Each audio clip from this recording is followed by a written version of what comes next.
अभी हम class 8 science chapter 3 देख रहे हैं। लास्ट पार्ट तक हमने ऊपर वाले सारा पार्ट पढ़ लिया था। अभी हम स्टार्ट कर रहे हैं ट्रीटमेंट ऑफ डिजीज, है ना। अब जो है किसी भी डिजीज को ट्रीट करने के लिए जब आप जाओगे, है ना, और हमारी इम्यून सिस्टम अगर उससे लड़ने के लिए फेल हो गई है तो आप बीमार पड़ जाओगे, तो डॉक्टर आपको क्या देगा? एंटीबायोटिक देगा। क्या देगा? एंटीबायोटिक देगा। ठीक है। अब एंटीबायोटिक क्या है? Only work against bacterial infection. Antibiotic हमेशा खाली बैक्टीरियल इन्फेक्शन के अगेंस्ट काम करता है, ये किसी वायरल इन्फेक्शन के अगेंस्ट काम नहीं करता है ना।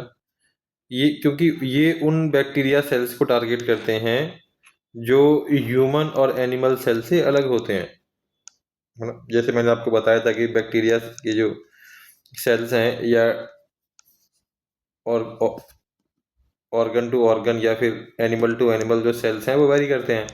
तो जो बैक्टीरिया सेल्स ह्यूमन सेल्स के सिमिलर नहीं होगा तो उसको एंटीबायोटिक क्या करेगा? जाके खत्म करेगा। और वो ऐसे डिजीज के अगेंस्ट फाइट नहीं करते जो वायरस से हो या फिर प्रोटोजोआ से हो। ठीक है। उसके बाद इवन दो एंटीबायोटिक हमें बैक्टीरियल इन्फेक्शन से बचाता है ना। और बट ये है कि जब उसका हम बहुत ज़्यादा यूज़ करेंगे तो उनकी इफ़ेक्टिवनेस जो है बहुत कम हो जाएगी। अब आज के टाइम में बहुत सारे, जब देखोगे आप एंटीबायोटिक ले रहे हो बट आपकी बॉडी हील नहीं हो रही, है ना। तो इस फिनोमिना को क्या बोलते हैं कि आप एंटीबायोटिक ले रहे हो और बॉडी हील नहीं हो रही। इसका मतलब ये है कि बैक्टीरिया ने जो एंटीबायोटिक रेसिस्टेंस डेवलप कर लिया। तो एंटीबायोटिक रेसिस्टेंस का एग्जांपल कोई पूछेगा तो क्या बोलोगे? कि when bacteria is not killed by taking respective antibiotic, है ना।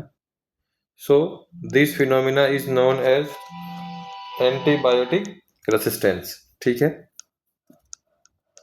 अब एक बार एक साइंटिस्ट का एग्जांपल दिया गया है, उसका देखते हैं कि पहला एंटीबायोटिक जो था पेनिसिलिन था। क्या था? पेनिसिलिन था। अब पेनिसिलिन डिस्कवर कब हुआ था? 1928 में बाय अलेक्जेंडर फ्लेमिंग। उन्होंने देखा क्या कि he noticed that a mold on discarded petri dish stopped the bacteria from growing. उन्होंने क्या देखा कि एक मोल्ड है किस पे? एक डिश साइड में कहीं फेंकी हुई है, उस पे इस मोल्ड की वजह से उस पे कोई भी बैक्टीरिया डेवलप नहीं हुआ।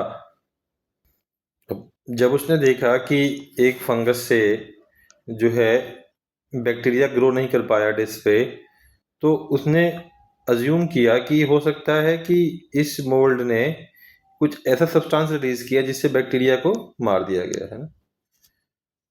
उस डिस्कवरी से उन्होंने क्या किया?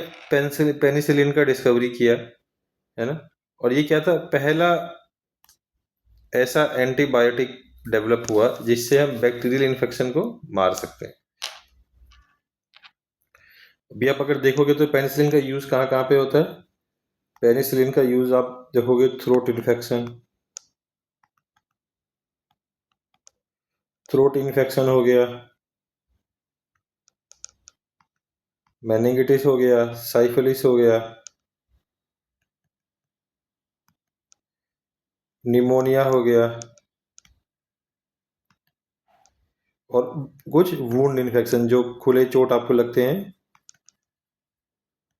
इनके अगेंस्ट पेनिसिलिन का यूज होने लग गया था काफी फ्रीक्वेंट। ठीक है।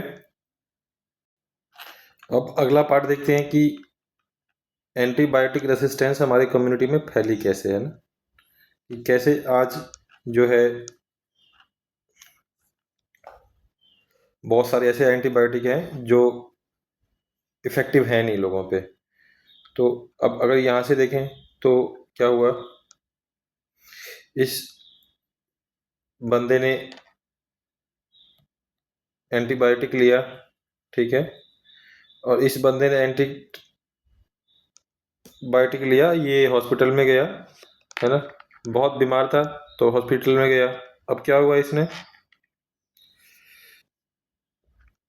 इसमें एंटीबायोटिक रेसिस्टेंस वाला बैक्टीरिया डेवलप हो रखा था। तो जब हॉस्पिटल में गया तो बाकी लोगों को भी फैल गया, है ना। और उसके बाद क्या हुआ, हॉस्पिटल में फैल गया कैसे, जो भी डर्टी स्पेस है या फिर जो कुछ टूल वगैरह दोबारा यूज हो रहे हैं। तो अब ये पेशेंट घर गया, तो घर गया तो इसके घर के बाकी सदस्यों को भी हो गया। अब हुआ ये तो डेवलप कैसे हुआ कि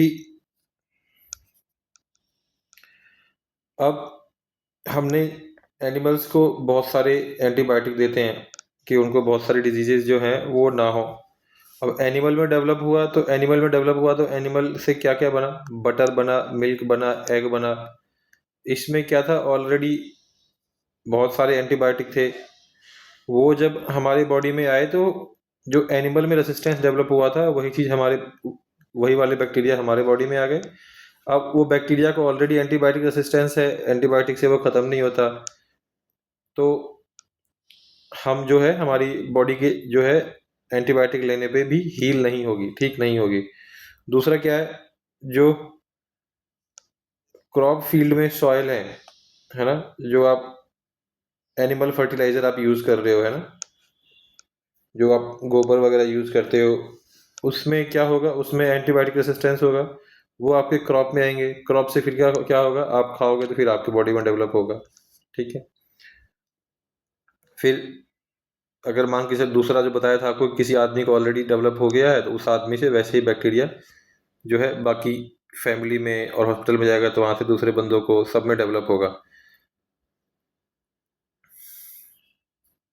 इससे होता क्या है, जो बहुत ही कॉमन प्रॉब्लम है जैसे कोल्ड है, नॉर्मल वायरल फीवर है, सॉरी मतलब नॉर्मल बैक्टीरियल फीवर है, वो जो है हार्डर टू ट्रीट हो जाएगा। क्यों? क्योंकि बैक्टीरिया को जिस एंटीबायोटिक से खत्म करना था उसको ऑलरेडी रेजिस्टेंस डेवलप हो गया है और वो उससे ठीक नहीं हो रहा, है ना। इससे क्या होगा, कॉम्प्लिकेशंस बढ़ जाएंगी, लंबे टाइम तक आप बीमार पड़ोगे और इवन आदमी की डेथ भी हो सकती है। अब ये होता क्यों है और इसका कारण क्या है ना, कि डॉक्टर आपको दवाई देगा, करेक्ट डोज में देगा, है ना, और राइट ड्यूरेशन के लिए देगा। वो बोलेगा कि आपको मेडिसिन ए जो है 8 दिन तक खानी है। आप क्या करोगे, आप खाओगे 4 दिन तक। अब 4 दिन में क्या था, बैक्टीरिया वीक तो हो गया था बट खत्म नहीं हुआ। तो 4 दिन के बाद अब जब छोड़ दोगे तो बैक्टीरिया वापस क्या करेगा, सरवाइव कर जाएगा और वो समझ जाएगा कि ऐसी एंटीबायोटिक जो अब दोबारा मेरे पास आएगी तो मैं इससे कैसे लड़ूंगा। तो बैक्टीरिया हमारे एंटीबायोटिक के अगेंस्ट जो है अपने आप को डेवलप कर लेता है। तो अगर आप दवाई ले रहे हो तो करेक्ट डोज भी जरूरी है और करेक्ट ड्यूरेशन भी जरूरी है, दोनों चीज जरूरी है, ठीक है। और ट्रेडिशनल मेडिसिन सिस्टम अगर आप देखोगे, जैसे आयुर्वेद था, सिद्धा था, यूनानी था, है ना, ये बहुत लंबे टाइम से यूज किया गया कॉमन हेल्थ प्रॉब्लम्स को ठीक करने के लिए। और यूज क्या करते थे, नेचुरल सब्सटेंस जैसे हर्ब्स हो गया, ऑयल हो गया, है ना,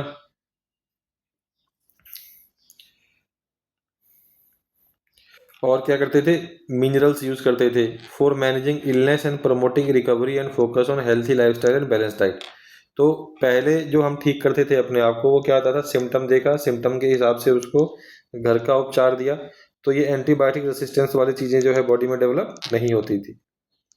अभी भी अगर आप कुछ छोटी मोटी जैसे जुकाम है आपको, है ना, कोई हल्की बीमारी है, तो आप ट्राई करो कि घर की चीजों से आप उसको ठीक कर लो। अब ये आपको एक एग्जांपल दिया गया है कि पूरी बॉडी में एक दो माइक्रोब ने क्या किया, रेसिस्टेंस डेवलप कर लिया, एक या दो ने, है ना। अब होता क्या है कि जब एंटीबायोटिक से हम बैक्टीरिया को मारने के लिए दवाई खाते हैं तो कुछ गुड बैक्टीरिया भी मर जाते हैं। अब कुछ गुड बैक्टीरिया खत्म हो गए, तो जो हमारे गुड बैक्टीरिया खत्म हुए उससे क्या होगा, एंटीबायोटिक रेसिस्टेंस बैक्टीरिया ग्रो कर जाएगा और गुड बैक्टीरिया को खत्म करके टेक ओवर कर लेगा। और कुछ बैक्टीरिया जो है एंटीबायोटिक रेसिस्टेंस ट्रांसफर करेंगे किसको, अदर बैक्टीरिया को। इससे क्या होगा, और ज्यादा प्रॉब्लम कॉज होगी। अब जैसे ये एग्जांपल दिया गया है, कैसे आप जाते हो दुकान पे, बोलते हो मुझे एंटीबायोटिक दे दो, तो डॉक्टर आपको बोलता है कि भाई आप प्रिस्क्रिप्शन लो, प्रिस्क्रिप्शन लेके ही आओ सीधा, ऐसे नहीं है कि लो दवाई लो, है ना। आपने देखा कि भाई आप अपने कैटल को एंटीबायोटिक दे रहे हो, है ना, तो कोई जब दूध लेने जाते हो तो पूछोगे कि आप अपने गाय को एंटीबायोटिक दे रहे हो, तो वो बोलेगी नहीं, तो आप उस गाय का दूध यूज़ कर सकते हो, है ना? उसका डंग जो उसका गोबर है यूज़ कर सकते हैं फर्टिलाइज़र में। तो जानवरों को भी खामखा एंटीबायोटिक नहीं देना है और खुद भी जाके दुकान पे बिना प्रिस्क्रिप्शन के एंटीबायोटिक नहीं खरीदना है, ठीक है? अब उसके बाद क्या है कि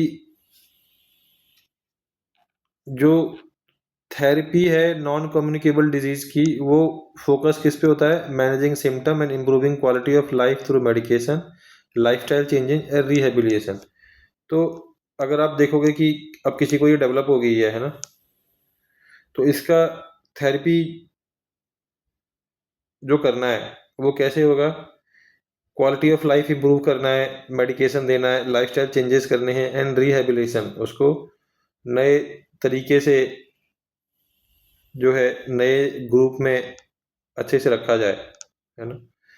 और किसी भी नॉन कम्युनिकेबल डिजीज की अगर हम बात करें तो नॉन कम्युनिकेबल डिजीज का अर्ली डायग्नोसिस बेस्ट इलाज है कि आप कितनी जल्दी से जल्दी उसको जो है पता कर लो और पता करके आप उसको अर्ली स्टेज में डायग्नोज करवाओ। इसलिए कभी भी आपको कुछ ऐसा सिम्टम लगे तो आप जाके चेक करवाओ। अगर वो नॉन कम्युनिकेबल डिजीज है तो उसको इनिशियल स्टेज में ठीक करो और कंटिन्यूअस केयर करो अपना, है ना?